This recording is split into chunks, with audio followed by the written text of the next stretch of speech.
أخيراً هدأت العاصفة بين الصديقين ماسك وترامب. الملياردير قدم اعتذاره والرئيس قبل الاعتذار.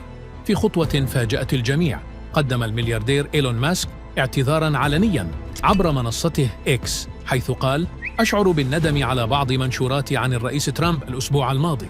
لقد تجاوزت الحد.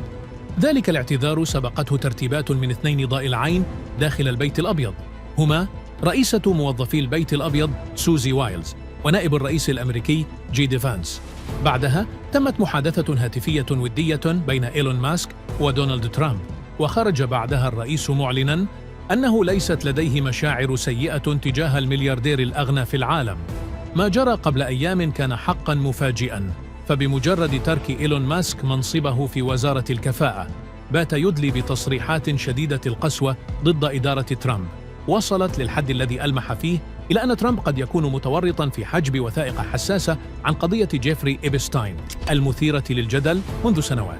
الآن وبعد اعتذار إيلون ماسك هدأت العاصفة بين الصديقين، لكن اللافت أن الملياردير ربح كثيراً بهذا الاعتذار، حيث قفزت ثروته بمقدار 191 مليون دولار في أقل من 24 ساعة فقط، مما يعكس ارتياح السوق لاحتمال عودة الدفء إلى العلاقة بين الرجلين الأقوى في عالم الأعمال والسياسة.